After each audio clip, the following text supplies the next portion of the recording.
मेरे YouTube channel में आपका स्वागत है। ये प्रश्न सारे कंपटीशन में आ चुके हैं।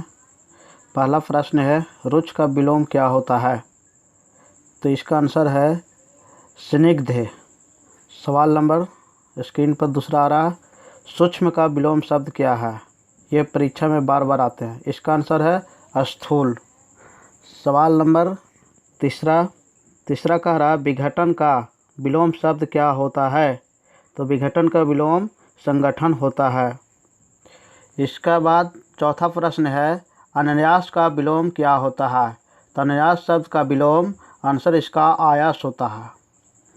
सवाल नंबर 5, गरिमा का विलोम क्या होता है? गरिमा शब्द का विलोम, तो इसका आंसर है लघुमा। ये प्रश्न परीक्षा में बार बार आते हैं। कागज के घोड़े दौड़ना का मुहावरा का अर्थ क्या होता है? तो लंबी लिखा पढ़ी करना। सवाल नंबर 7, बालू की भीत मुहावरा का अर्थ क्या होता है? तो इसका आंसर है शीघ्र नष्ट हो जाने वाली वस्तु। सवाल नंबर आगे, हुक्का भरना मुहावरा का अर्थ क्या होता है? तो हुक्का भरना मुहावरा का अर्थ हाथ का मैल का मुहावरा का अर्थ क्या होता है?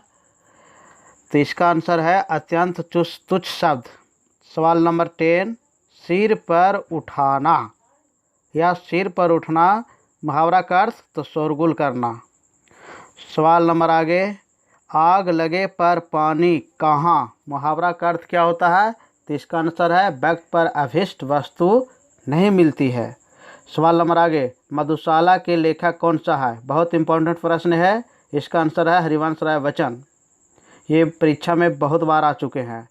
सवाल नंबर 13, जहाँ एक ही शब्द के अनेक बार व्यंजित हो वहाँ कौन सा अलंकार होगा? तो वो श्लेष अलंकार कहलाता है, जिसमें बार बार आते हैं। रुदन का हंसना ही तो गान पंक्ति में कौन सा अलंकार है? तो रुदन का हंसना गान कौन सा अलंकार है? विरोधाभास अलंकार। ये भी प्रश्न में बार बार आ जाता है। देखो दो दो मेघ बरसते मैं प्यासी की प्यासी किस अलंकार का है? विशोक्ति अलंकार। विशोक्ति इसमें विशेष तरह का होता है। सवाल नंबर आगे, हिंदी साहित्य के किस भाव को व्यभिचारी भाव कहा जाता है? तो संचारी भाव को व्यभिचारी भाव कहा जाता है। सवाल नंबर आगे, हिंदी रस का 9वां रस कौन सा है? तो इसका आंसर शांत रस है। उद्धव मोहि व्रज बिसत नाही में कौन सा रस है? तो ये श्रृंगार रस से संबंधित है। ये रस से संबंधित प्रश्न आते रहते हैं।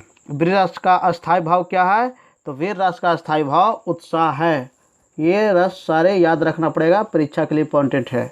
चौपाई के चारों चरणों में कितनी मात्राएं होती है? तो चौपाई के चारों चरणों में 16 मात्राएं होती है। ये भी कंपटीशन के लिए इम्पोर्टेंट है। छंद कितने प्रकार के होते हैं? तो छंद की प्रकार की जो संख्या है वो 3 प्रकार के छंद होते हैं। इस तरह से हमारे YouTube को देखने के लिए धन्यवाद। इसी तरह से देखिए।